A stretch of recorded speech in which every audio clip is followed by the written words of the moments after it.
अगर आप अपने दर्द, गम और डर को खत्म करना चाहते हैं तो आपको अपने दिमाग में आने वाले विचारों पर काम करना होगा, क्योंकि विचार ही दर्द, गम और डर के स्रोत हैं। यदि आपका दिमाग अच्छे विचारों से भरा है तो यह आपको सकारात्मक परिणाम देगा। अगर बुरे विचारों से भरा है तो यह आपको बुरे परिणाम देगा। जिस तरह से रास्ते पर चलते समय आप ये तय कर लेते हैं कि आपको कहाँ जाना है, ठीक उसी तरह से आप जीवन में जीते हुए ये तय कर ले कि आपको क्या पाना है और क्या छोड़ना है। अगर आप ऐसे लोगों की तलाश कर रहे हैं जो आपको सफल बनाने में आपकी मदद करें, तो आप यह मान लीजिए कि ऐसा कोई मिलना मुश्किल ही नहीं, नामुमकिन है, क्योंकि सफल होना हमारे विचारों पर निर्भर करता है। श्री कृष्ण कहते हैं, सुख दुख तो अतिथि की तरह है, बारी बारी से आएंगे चले जाएंगे। यदि वह नहीं आएंगे तो हम अनुभव कहाँ से लाएंगे।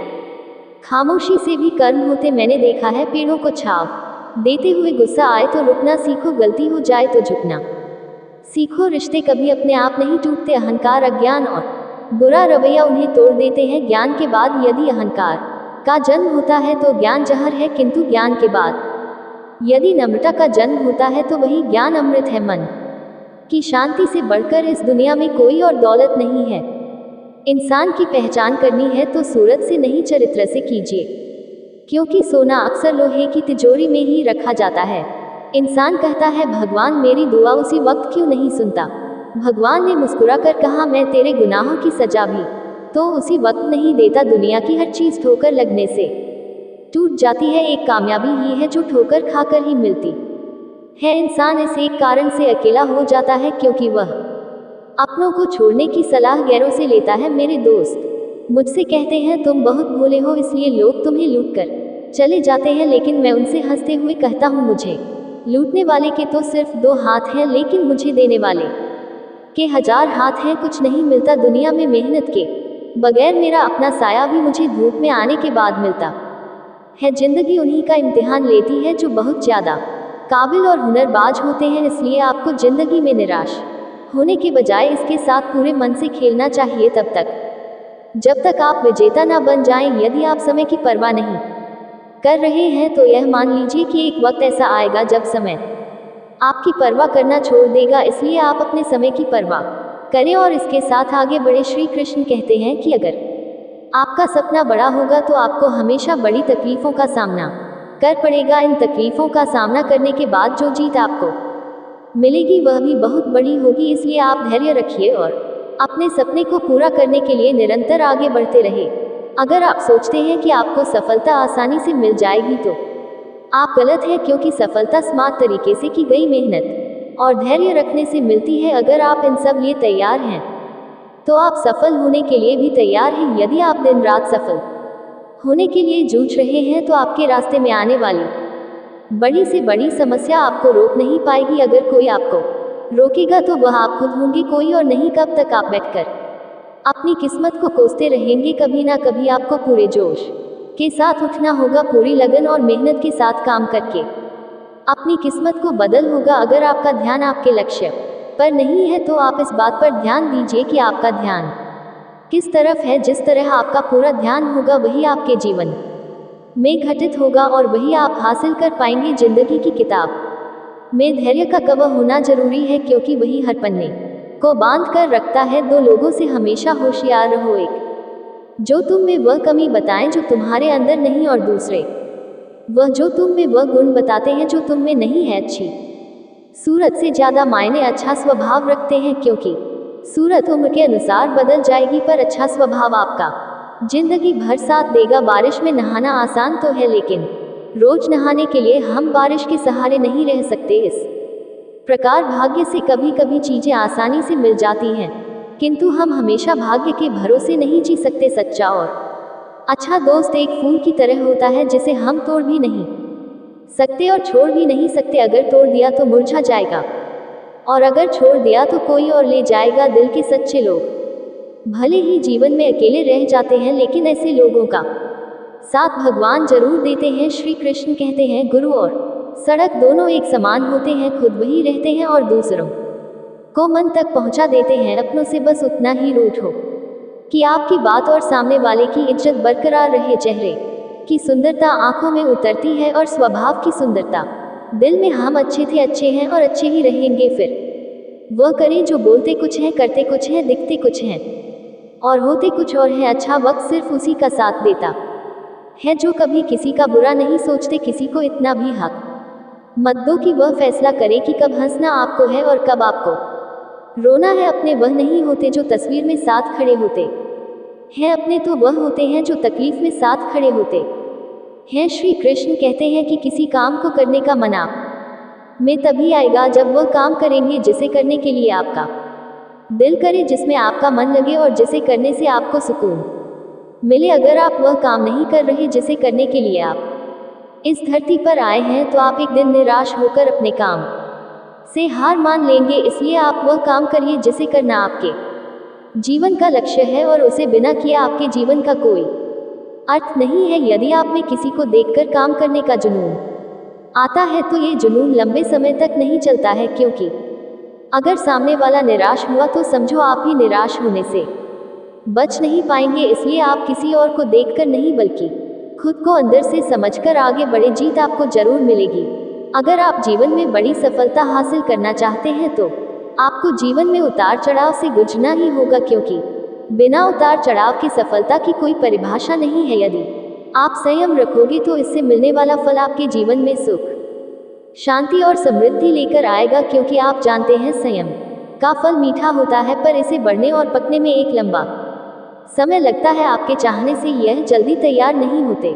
जब तक संघर्ष का रास्ता चुनते हैं तो आपको इस राह पर चलकर बहुत दर्द सहना पड़ता है, लेकिन यही दर्द आगे चलकर आपकी ताकत बनकर सामने आता है और आपको जीत दिलाता है। चेहरा चाहे कितना भी सुंदर हो, अगर जुबान कड़वी हो तो लोग मुंह फेर ही लेते हैं, क्योंकि जुबान की सुंदरता चेहरे की सुंदरता से कहीं ज्यादा बढ़कर है। हर सूर्यास्त हमारे जीवन में एक दिन कम कर देता है, लेकिन हर सूर्योदय हमें आशा भरकर एक नया दिन दे जाता है। इसलिए सदैव बेहतर की उम्मीद करें।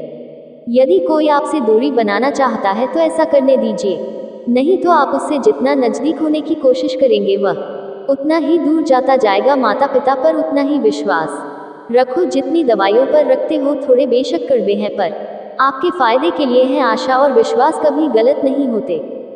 ये हम पर निर्भर करता है कि हमने आशा किससे और विश्वास किस पर किया है। निकले हम दुनिया की भीड़ में तो पता चला कि हर वह शख्स अकेला है जो दूसरों पर भरोसा करता है। परेशान ना हुआ करो सबकी बातों से। कुछ लोग पैदा ही बकवास करने के लिए होते हैं। सपने देखने वाले सो जाते हैं और सपनों को जीने की ख्वाहिश रखने वालों को आंख बंद करके भी नींद नहीं आती। लोगों को खोने से मत डरो, डरो इस बात से कि कहीं लोगों का दिल रखते तुम खुद को ही ना खो दो। श्री कृष्ण कहते हैं भक्ति और भरोसा इतना रखना कि संकट हम पर आए और चिंता भगवान करे, अपनी गलती को तुरंत स्वीकार कर लेना और दूसरों की गलतियों को नजरअंदाज कर देना, यही सकारात्मक सोच की दिशा में पहला कदम है। शस्त्र केवल शरीर को घायल कर सकते हैं, किंतु शब्द आत्मा को भी घायल कर देते हैं। कोशिश करें अच्छा बोले, अच्छा सुने और अच्छा व्यवहार करें। अच्छी नसीहत का असर आजकल इसलिए नहीं होता क्योंकि लिखने वाले और पढ़ने वाले दोनों ही यह समझते हैं कि यह तो दूसरे के लिए है। मुझे पागलों से दोस्ती करना पसंद है, क्योंकि मुसीबतों में कोई समझदार काम नहीं आता। मिट्टी के घरों में लोग खड़े होते हैं, औकात में भले ही छोटे मगर इंसानियत में बड़े होते हैं। जरूरी नहीं कि जिनमें सांस नहीं वह मुर्दा है, जिनमें इंसानियत नहीं वह कौन सा जिंदा है। जिंदगी गुजारने के दो तरीके हैं, जो पसंद है उसे हासिल करो या फिर जो हासिल है उसे पसंद कर लो। दो लोगों को जिंदगी में कभी नहीं भूलना चाहिए, एक जिसने तकलीफ दी हो और दूसरे वह जिन्होंने तकलीफ में साथ दिया हो। रंग में भी इतने रंग कहाँ जितने रंग बदलते हैं आजकल के इंसान। संस्कार किसी विश्वविद्यालय में नहीं मिलते, घर के माहौल में ही मिलते हैं। अकेले कमाते हैं और पूरा घर खाता है तो घमंड मत करना, ऊपर वाले को धन्यवाद करना कि इस भले काम के लिए भगवान ने आपको चुना है। दिल में हो जज्बा कुछ कर दिखाने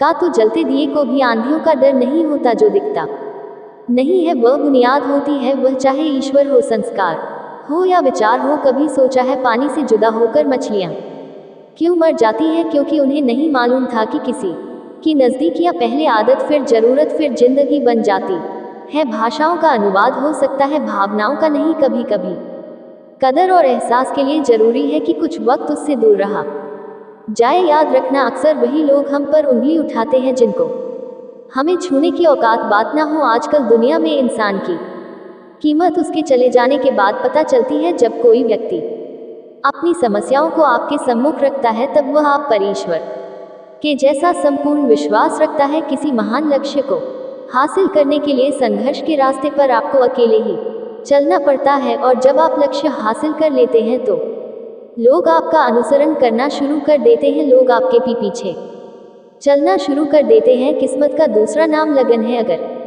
आप अपने काम को पूरी लगन और मेहनत से करते हैं तो आपको कामयाब होने से कोई रोक नहीं सकता। यदि आप में मेहनत करने की लगन नहीं है तो आपको कदम कदम पर रुकावट नजर आएगी। अगर आपको किसी ने छोड़ दिया है तो आप इस गम में अपना दिन और रात मत गुजार देना। गम को भूलकर आगे बढ़ी और खुद को इतना बड़ा बनाए कि आपको छोड़ने वाला आपकी एक झलक पाने के लिए तरस जाए। अगर आप बिना कोई प्रयास किए ये सोचते हैं कि आपका वक्त आज नहीं तो कल बदलेगा तो आप ये लिख लीजिए कि आप मरने के आखिरी पड़ाव पर आ जाएंगे। पर आपका समय नहीं बदलेगा। समय सिर्फ उनका बदलता है जो सिर्फ मेहनत करने पर विश्वास रखते हैं। ईश्वर ने आपको अंदर से लेकर बाहर तक कुछ इस तरह से बनाया है कि अगर आप खुद का सही तरह से इस्तेमाल करना शुरू कर दे तो आप वह बन सकते हैं जो आप बनना चाहते हैं, और वह हासिल कर सकते हैं जो आप करना चाहते। जब आप जिम्मेदारियों से बोझ को अपना कर्तव्य समझकर खुशी खुशी उठाते हैं तो जिम्मेदारियां आपको कुशल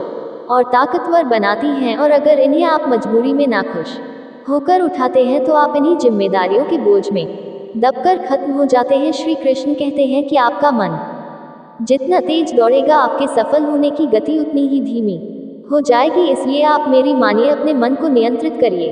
एक समय की बात है, एक राज्य में एक पराक्रमी राजा का शासन था। उसकी कोई संतान नहीं थी। ढलती उम्र के कारण राज्य के भावी उत्तराधिकारी को लेकर वह अत्यंत चिंतित था। अनेक वैद्य को दिखाने के बाद भी वह संतान सुख से वंचित ही रहा। अंततः उसने राज्य के ही किसी योग्य नवयुवक को राज्य की बागडोर सौंप देने का निश्चय किया। भावी उत्तराधिकारी के चयन हेतु उसने योग्यता परीक्षण का आयोजन किया। इस हेतु एक शानदार महल का निर्माण करवाया गया। महल के दरवाजे पर गणित का एक समीकरण अंकित कर पूरे राज्य में घोषणा कर दी गई कि राज्य के सभी नवयुवक महल का दरवाजा खोलने आमंत्रित हैं। जो दरवाजे पर अंकित समीकरण हल कर दरवाजा खोलने में सफल होगा उसे महल उपहार स्वरूप प्रदान किया जाए, और साथ ही राज्य का उत्तराधिकारी भी घोषित कर दिया जाएगा। घोषणा के दिन से उस नवनिर्मित महल में नवयुवकों का तांता लग गया। सुबह से लेकर शाम तक नवयुवक वहां आते और दरवाजे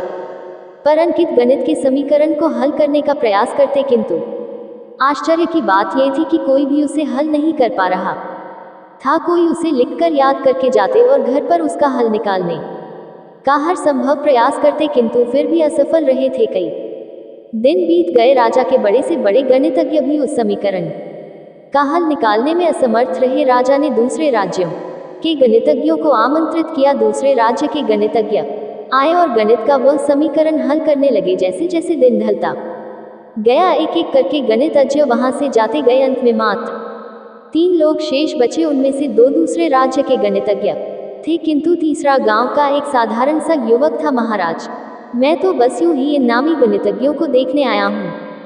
यह अपने राज्य के इतने बड़े गणितज्ञ हैं, इन्हें समीकरण हल करने दीजिए। यदि इन्होंने हल निकाल लिया तो राज्य के उत्तराधिकारी बन जाएंगे। इससे बड़ी खुशी की बात और क्या होगी। यदि यह समीकरण हल नहीं कर पाए तब मैं कोशिश करके देखूंगा। इतना कहकर युवक एक कोने में बैठकर गणितज्ञों को देखने लगा। पूरा दिन निकल गया और शाम घेर आई, किंतु कोने में बैठा युवक उठकर दरवाजे के पास गया और जाकर उसे धीरे से धक्का दे दिया। जैसे ही उसने दरवाजे को धक्का दिया दरवाजा खुल गया। दरवाजा खुलते ही लोग उससे पूछने लगे कि तूने ऐसा क्या किया कि महल का दरवाजा खुल गया। युवक बोला, जब मैं बैठकर सबको गणित का समीकरण हल करते देख रहा था तो मेरे दिमाग में विचार आया कि हो सकता है कि दरवाजा खोलने का कोई समीकरण ही ना हो। इसलिए मैं गया और सबसे पहले जाकर दरवाजे को धक्का दे दिया। दरवाजा खुल गया। दरवाजा खुलने का कोई समीकरण था ही नहीं उसका उत्तर वहां उपस्थित राजा ने भी सुना और बहुत प्रसन्न हुआ। उस युवक को वह महल भी दे दिया गया और राज्य का भावी उत्तराधिकारी भी घोषित किया। इस कहानी से हमें क्या सीख मिलती है? जिंदगी में हम कई बार ऐसी परिस्थिति में फंस जाते हैं जब हमें लगता है हमारे सामने पहाड़ जैसी समस्या है, जबकि वास्तव में कोई समस्या होती ही नहीं, या होती भी है तो छोटी सी, लेकिन हम उसे बहुत बड़ा बनाकर उसमें उलझे रहते हैं। बाद में उस समस्या का समाधान अपने आप ही निकल जाता है, या फिर थोड़े से प्रयास के बाद तब हमें एहसास होता है कि इतनी सी समस्या के लिए हमने कितना समय बर्बाद कर दिया। समस्या आने पर विचलित ना हो, शांति से सोचिए और फिर समाधान करने का प्रयास कीजिए। श्री कृष्ण कहते हैं कि अगर आप इस धरती पर जन्म ले ही लिए हैं तो फिर जोखिम लेने से क्यों घबरा रहे हैं। आगे बढ़ने को ठान लीजिए। सारी तकलीफें और दर्द आपका मार्गदर्शन करना शुरू कर देंगे, क्योंकि जो कुछ करने को ठान लेता है वह आज नहीं तो कल अपना नाम बना लेता देता है। यदि आप खुद की कमियों को दूर नहीं कर पा रहे हैं तो आप यह मान लीजिए कि आप जितनी तेजी से आगे बढ़ने का प्रयास करेंगे उतनी ही तेजी से आप नीचे भी गिरेंगे। इसलिए जीवन में आगे बढ़ने से पहले अपनी कमियों पर विजय हासिल करिए, क्योंकि कमियों को हराना भी एक सफलता है। यदि आप जीवन में अंधेरे से बाहर निकलना चाहते हैं तो आपको अपने दिमाग में अच्छे विचारों का दीप जलाना होगा, क्योंकि यही वह तरीका है जिसे अपनाकर आप अपने जीवन को अंधकार से दूर कर सकते हैं। अगर आप चाहते हैं कि आप जीवन में कभी निराश ना हो तो आप अपनी कमजोरी किसी को ना बताएं, क्योंकि लोग उस कमजोर दीवार की ईंट ले जाकर अपने घर बनाएंगे। मतलब कि लोग आपकी कमजोरियों का फायदा उठाएंगे। इसलिए आप अपनी कमजोरी को भूलकर साहस के साथ आगे बढ़े, मंजिल जरूर मिलेगी। अगर आप अपने दिल और दिमाग को मैला करना चाहते हैं तो आप अपने दिल और दिमाग को बुरी यादों और बुरे विचारों से भर लीजिए। लेकिन हाँ, मैं आपसे ये भी कहूँगा कि बुरी यादें और बुरे विचारों को दिल और दिमाग में बैठाना आसान है, लेकिन इन्हें दोबारा बाहर निकालना आसान नहीं। इसलिए आप सोच समझकर निर्णय लें ताकि आपका भविष्य सुरक्षित रहे। किसी से प्यार करो तो बेशक करो, बस उम्मीद मत रखो, क्योंकि तकलीफ प्यार करने से नहीं उम्मीद रखने से होती है। लोगों की निंदा से परेशान होकर अपना रास्ता ना बदलना, क्योंकि सफलता शर्म से नहीं साहस से मिलती है। सलाह के 100 शब्दों से ज्यादा अनुभव की एक ठोकर इंसान को बहुत मजबूत बनाती है। सारे वजन उठाकर देख लिए, दाल रोटी ही सबसे भारी है।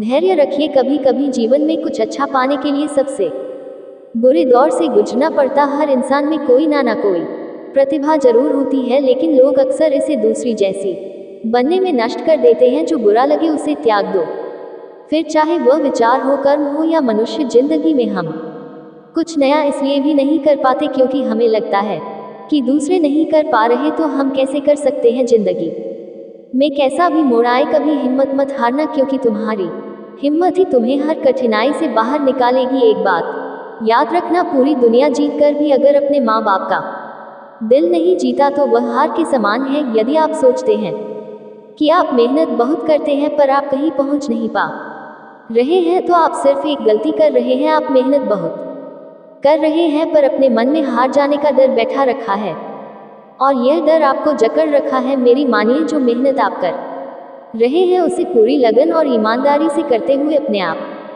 पर विश्वास रखें और हार के बारे में ना सोचकर सिर्फ जीतने के बारे में सोचें। जिंदगी में आने वाली समस्याओं से हारकर पीछे हटना आपके लिए बहुत आसान है, पर शायद आप यह नहीं जानते कि आप जिन समस्याओं से हारकर पीछे हट रहे हैं वह समस्याएं नहीं, ऊपर वाले की परीक्षा है। अगर आप इस परीक्षा में पास हो जाते हैं तो आपका जीवन सुख, शांति और समृद्धि से भर जाए। कुछ लोग सपने सोकर देखते हैं तो कुछ लोग जागते हुए देखते हैं। जो सोकर सपना देखा उसे आज तक कुछ नहीं मिला, पर जो जागते हुए सपना देखा और अपने सपने को सच करने में पूरी रात लगा दी, किस्मत ने उसकी पूरी जिंदगी बदल दी। खुद पर भरोसा रखो, जो आदमी पूरी लगन और मेहनत से काम किया है वही देर सवेर इस दुनिया में अपना नाम किया है।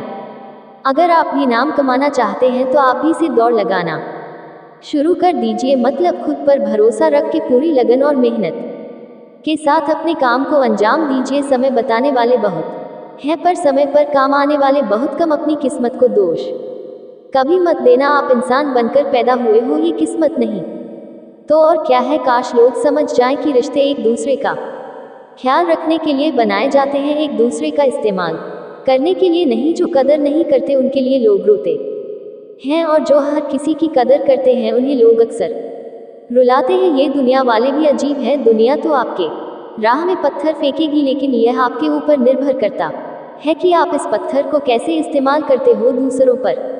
वही पत्थर फेंककर या अपनी कामयाबी का पुल बनाकर जिंदगी में कभी भी निराश मत होना। क्या पता कल वह दिन हो जिसका तुम्हें बेसब्री से इंतजार था। किसी को कभी दुख मत देना, क्योंकि दी हुई चीज एक दिन 1000 गुना होकर लौटती है। वक्त के साथ सब कुछ बदल जाता है, लोग भी, रास्ते भी, एहसास भी, और कभी कभी हम खुद भी हर खोई हुई चीज ढूंढने पर मिल सकती है। विश्वास एक बार खो जाए तो क्या दोबारा मिलेगा। कैलेंडर हमेशा तारीख बदलता रहता है, पर एक दिन ऐसी भी तारीख आती है जो कैलेंडर को ही बदल देती है। इसलिए सब्र रखिए, वक्त हर किसी का आता है, बस मेहनत करते रहिए। हम तो मजाक में भी किसी को दर्द देने से डरते हैं, ना जाने लोग कैसे सोच समझकर दिलों से खेल जाते हैं। जिंदगी आखिरकार रुला ही देती है, फिर चाहे हम माँ बाप के कितने ही लाडले क्यों ना हो। यदि आप जिंदगी में अकेले रह गए हैं तो इस बात का अफसोस मत कीजिए कि आप अकेले हैं, बल्कि इस बात पर खुशी मनाएं कि अब आपका पूरा वक्त आपके काम को मिलेगा। और याद रखिए कि काम से बड़ा कोई अपना नहीं, काम से बड़ा कोई दोस्त नहीं। हार को हार की तरह मत देखिए, इसे एक और सीखने के मौके की तरह देखिए, क्योंकि हर एक हार में सीखने की अपार संभावना होती है। और अब आपको कई बार हार के बाद सफलता मिलती है, वह पहली बार में ही मिलने वाली सफलता से कई गुना ज्यादा शानदार होती है। अगर आप देखें तो प्रकृति हमें बहुत कुछ सिखाती है, जैसे रात और दिन होने से हम सीखते हैं अंधेरे से उजाले की ओर बढ़ना, और रोशनी देकर प्रकृति हमें सिखाती है कि लोगों की निस्वार्थ भाव से सेवा करनी चाहिए। मधुबन गांव में सुमन नाम की एक लड़की रहती थी, जिसकी उम्र मात्र 12 साल थी। वह कभी स्कूल नहीं गई, फिर भी वह सब कुछ ऐसे करने का सपना देखती थी जिससे कि वह पूरी दुनिया में मशहूर हो जाए। सुमन के गांव वाले हमेशा उसे पगली कहते थे, क्योंकि वह कभी स्कूल नहीं गई, फिर भी वह जिंदगी में कुछ बड़ा करने का सपना देखती थी। गांव वाले सुमन के पिताजी पर इस बात को लेकर दबाव बनाते थे कि सुमन पढ़ी लिखी नहीं है, इसलिए जल्द से जल्द उसकी शादी कर दो, वरना आगे चलकर बहुत मुश्किल होगी। सुमन के पिताजी गांव वालों की बात से पूरी तरह से सहमत थे, पर सुमन सहमत नहीं थी। उसे तो शादी नहीं, बल्कि पूरी दुनिया में नाम कमाना था, कुछ ऐसा करना था जिससे उस पर लोगों को बेटी होने पर गर्व हो। सुमन के लिए ये सब कुछ करना आसान नहीं था। गांव वाले इस बात से बेखबर थे कि वाकई सुमन करना क्या चाहती है। वह किसी को इस बारे में नहीं बताती थी कि वह एक अच्छे चित्रकार है, उसे बचपन से चित्र बनाना अच्छा लगता था। शायद यही वह वजह थी, उसका मन पढ़ने में नहीं लगता था, और इस वजह से वह कभी स्कूल भी नहीं गई। उसके पिताजी को उसका चित्र बनाना अच्छा नहीं लगता था। उन्होंने कई बार सुमन के बनाए चित्र को आग के हवाले कर दिया था, फिर भी सुमन हार नहीं मानी। वह चित्रकारी करती गई और करती गई। जब सुमन नहीं मानी तो उसके पिताजी ने उसे उसके हाल पर छोड़ दिया था। एक दिन सुमन अपने कमरे में चित्र बनाने में इतना खो गई थी कि उसके पिताजी उसके पास जाकर खड़े हो गए। उसे बिल्कुल एहसास नहीं हुआ। सुमन के पिताजी ने कहा, तो सुमन तुम नहीं मानोगी, यह बेवकूफ़ी वाला काम तुम्हारे किसी काम का नहीं आने वाला है। सुमन दुखी मन से बोली, पापा आप मुझे हमेशा नीचे क्यों गिराना चाहते हैं? मैं जिंदगी में कुछ करना चाहती हूँ, आप मुझे बार बार क्यों रोकते हैं? सुमन के पिताजी बोले, अगर हमें इस गांव में रहना है तो तुम्हें वही करना होगा जो गांव वाले चाहते हैं। सुमन दृढ़ संकल्प से बोली, कभी नहीं, मैं जो चाहती हूँ वही करूँगी, चाहे जो हो जाए। मुझे हराना किसी के लिए इतना आसान काम नहीं है। तुम यह नहीं चाहती ना कि मैं तुम्हारे सारे सपनों को जलाकर राख कर दूं? सुमन ने कहा, पापा इंसान में इतनी ताकत कहाँ कि वह भगवान के दिए गए हुनर को जलाकर राख कर दे। आपने मेरे बनाए गए चित्र को जलाया है, मेरे हुनर को नहीं। सुमन के पिताजी ने सख्त शब्दों में कहा, गांव वाले ठीक कहते हैं कि तुम्हारी लड़की पागल हो गई, उसे इलाज की जरूरत है। सुमन बोली, पापा आपको पता होना चाहिए कि दुनिया में जो भी बड़े काम हुए हैं पागलों ने ही किए हैं और करते रहेंगे। मैं भी उन्हीं पागलों में से एक हूँ। सुमन के पिताजी ने कहा, मुझे लगता है तुम्हें समझाना बेकार है, और कमरे से बाहर चले गए। सुमन गांव वालों को सफल होकर दिखाना चाहती थी, ताकि वह अपनी बेटियों को आगे बढ़ने का मौका दे और उनकी बेटियां अपने पैर पर खड़ी हो सके। एक दिन सुमन के मन में यह विचार आया कि वह गांव में अपने बनाए गए चित्रों की प्रदर्शनी लगाएगी और पास के 10 गांवों में प्रसार प्रचार के लिए जाएगी। इस बारे में बात करने के लिए अपने पिताजी के पास गई। शायद उसे इस काम में किसी की मदद की आवश्यकता थी। पापा, मैं आपसे कुछ कहना चाहती हूँ, सुमन ने पिताजी से कहा। शायद आपको अच्छा लगेगा कि नहीं, बोलो क्या कहना चाहती हो। मैं गांव में अपने बनाए गए चित्रों की प्रदर्शनी लगाना चाहती हूँ, सुमन ने कहा। इस प्रदर्शनी में लोगों को मेरे हुनर के बारे में पता लगेगा तो हमें वह कुछ नहीं कहेंगे बल्कि मुझ पर गर्व महसूस करेंगे। सुमन के बहुत समझाने पर उसके पिताजी मान गए और सुमन और उसके पिताजी प्रदर्शनी की तैयारी में जी जान से जुट गए। सुमन के पिताजी अपने खास दोस्तों के पास के 10 गांवों में प्रदर्शनी के प्रचार प्रसार के लिए गए और उन्होंने घर घर जाकर प्रसार प्रचार किया। सुमन खुशी थी कि उसकी प्रदर्शनी देखने के लिए 10 गांव से लोग आने वाले थे। तैयारी भी अच्छी खासी हुई थी और यही नहीं, 3 दिन चलने वाले इस प्रदर्शनी को देखने वालों में काफी खुशी दिख रही थी। प्रदर्शनी के उद्घाटन के लिए शहर से जिलाधिकारी को बुलाया गया था। जिलाधिकारी ने गांव वालों के सामने सुमन को ये कहकर शाबाशी दी कि भगवान करे ऐसी लड़की हर माँ बाप को दे जिससे गांव वाले ही नहीं बल्कि पूरा देश रोशन होता है। सुमन ने गांव के जीवन को बेहतरीन तरीके से कैनवस पर उतार दिया था। सुमन ने हर चित्र में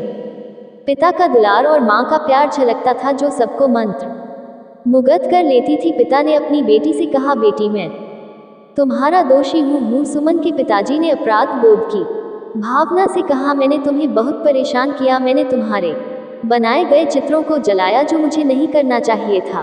पापा, अगर आप मेरे साथ प्यार से पेश आते तो शायद आज मैं जहाँ हूँ वहाँ नहीं होती। सुमन ने कहा, पापा, आपकी हर बात से मुझे और अधिक प्रयास करने की ताकत मिलती थी। सुमन पिताजी का साथ पाकर बहुत खुश थी और वह अपनी कला को और ज्यादा निखारने का प्रयास करती रही और साथ ही दूर दराज के गांव में प्रदर्शनी भी लगाती रही। एक दिन भगवान ने सुमन के साथ जो किया वह किसी के साथ न करे। एक हादसे ने सुमन का सब कुछ बर्बाद कर दिया। उसके दोनों हाथ चले गए, उसके सारे सपने टूटकर बिखर गए। निराश जिंदगी से हारी हुई चुपचाप घर के आंगन में बैठी रहती थी। उसके पिताजी का रो रो कर बुरा हाल था। उनसे अपनी बेटी का दुख नहीं देखा जा रहा था, शायद इसीलिए वे उसके सामने बहुत कम आते थे। सुमन खुद को समझाने की पूरी कोशिश करती थी कि उसकी कहानी इतनी आसानी से खत्म नहीं होने वाली है। अब उसकी लड़ाई ना पापा से है और ना ही गांव वालों से, अब उसकी जंग किस्मत से है। अब चाहे जो हो जाए वह किस्मत को हराकर मानेगी, दुनिया में नाम कमाकर मानेगी। सुमन एक बार फिर नए सिरे से शुरुआत करती दी। इस बार वह हाथ से नहीं बल्कि पैर से चित्र बनाने की कोशिश कर रही थी, जिसे देखकर उसके पिता का दिल पसीज गया। सुमन के पिताजी ने कहा, बिटिया ये क्या कर रही हो, अब तो मान जाओ। सुमन बोली, पापा, मैं कभी हार नहीं मान सकती। क्या तुम्हें लगता है कि तुम इस तरह से अपने सपने को पूरा कर लोगी? सुमन ने कहा, पापा, अगर इरादे पक्के हो तो कोई भी काम इस दुनिया में मुश्किल नहीं है। सुमन के पिताजी ने कहा, बेटी प्रयास करो, मैं हमेशा तुम्हारे साथ हूँ। तुम्हारे प्रयास से तुम्हारी किस्मत भी हार जाएगी। और इस तरह से कई सालों की मेहनत के बाद एक बार फिर सुमन की जिंदगी वापस लौट आई। उसके टूटे हुए सपने एक एक करके जुड़ने लगे थे। वह गांव से लेकर शहर तक अपनी चित्रकारी के लिए शूर होने लगी थी, जो गांव वाले सुमन की तरक्की से जलते थे।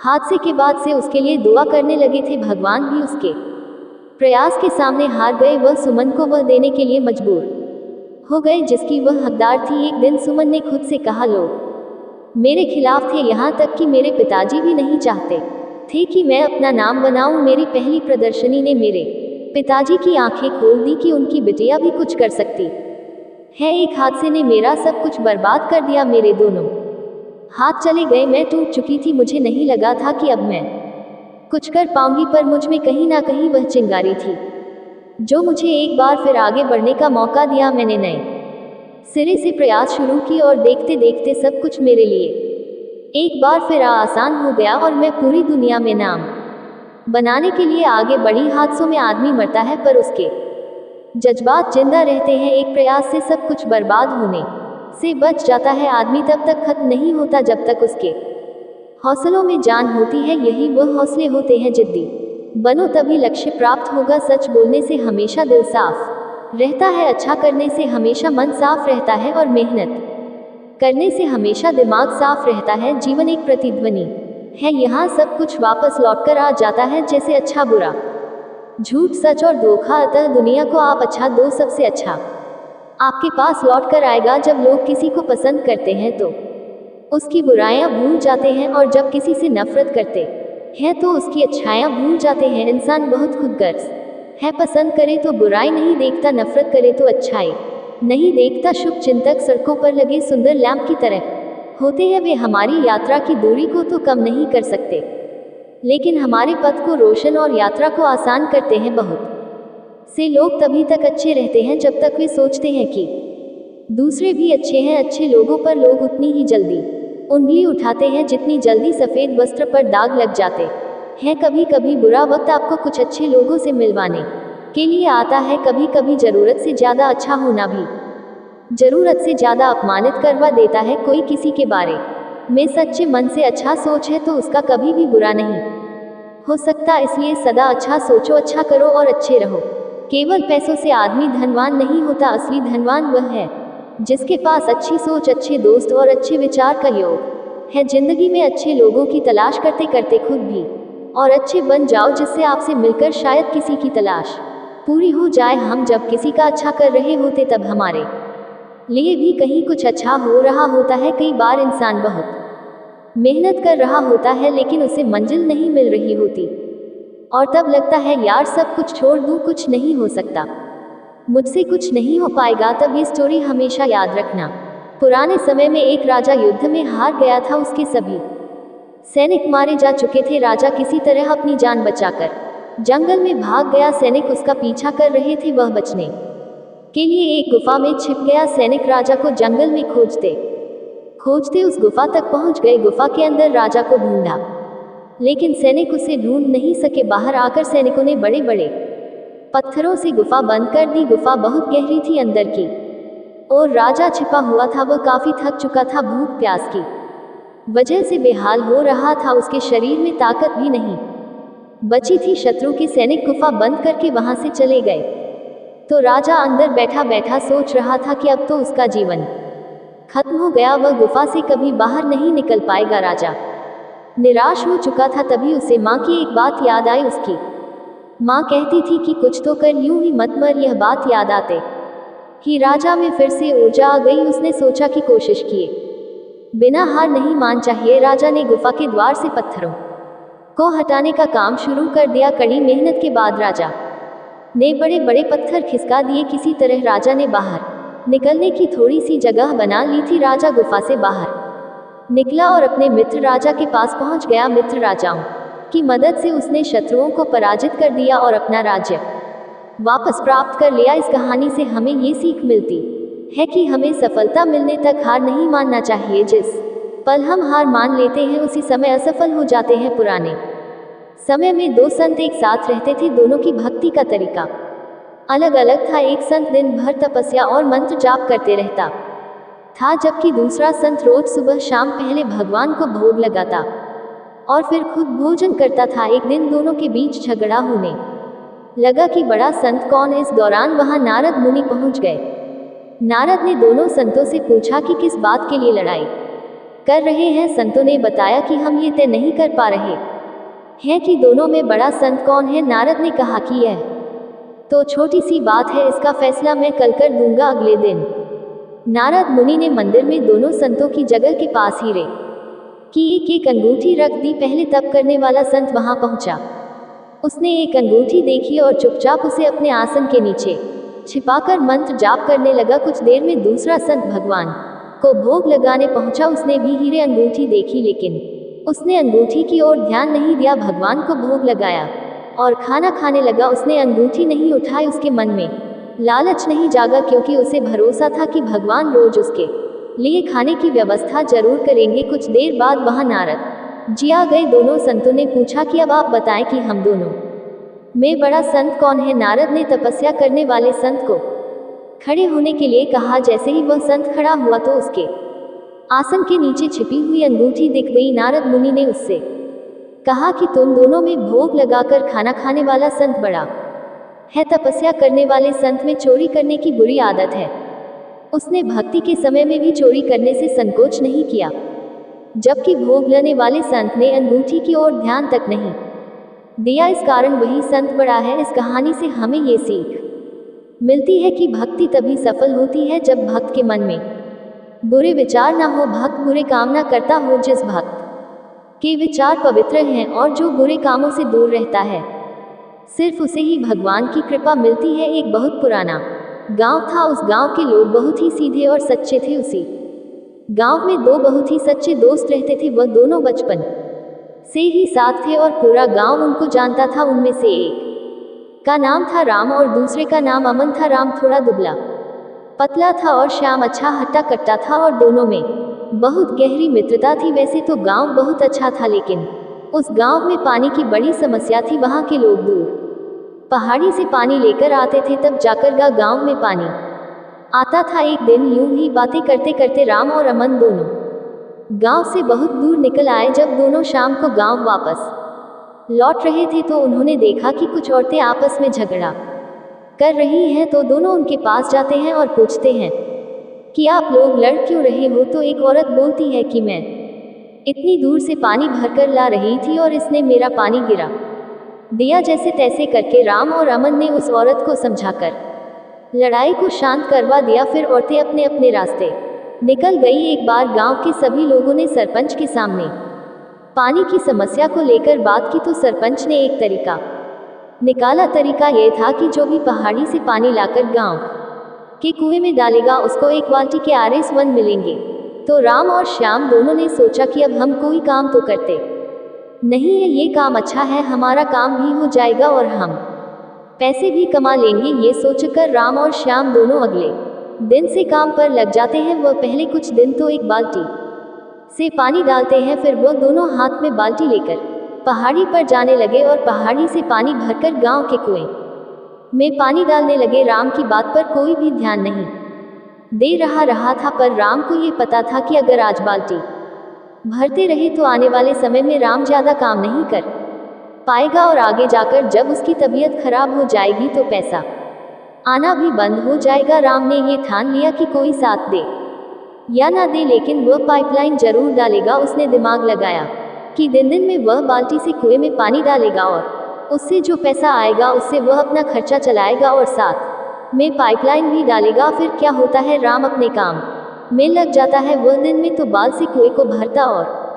रात को पहाड़ी से पाइपलाइन डालने के लिए खुदाई करना शुरू कर देता है। ऐसे ही करते करते उसे महीनों निकल गए, लेकिन उसे ज्यादा कामयाबी हासिल नहीं हुई। और यहाँ अमन ने उसी काम से खुद की बाइक खरीद ली और कुछ सालों में अमन ने खुद का घर भी ले लिया। लेकिन राम पाइपलाइन डालने में लगा हुआ था। अब तो पूरा गांव राम का मजाक उड़ाने लगा था। जैसे जैसे समय लगता जा रहा था वैसे वैसे लोग उसका मजाक उड़ाते जा रहे थे। लेकिन राम को पता था कि अगर एक बार पाइपलाइन तैयार हो गई तो पूरे गांव की समस्या हल हो जाएगी और साथ ही बैठे बैठे पैसा आएगा। राम को खुद पर विश्वास था कि पाइपलाइन से ही वह बिना काम के भी पैसा कमा सकता है और वह उसे पूरा करने के लिए लग जाता है। कई साल निकल गए, लेकिन राम अभी भी अपनी पाइपलाइन बनाने में लगा हुआ था। और एक दिन ऐसा भी आया जब राम की पाइपलाइन तैयार हो गई और उसने गांव में बैठकर एक पाइप में टोंटी लगा दी और उससे पानी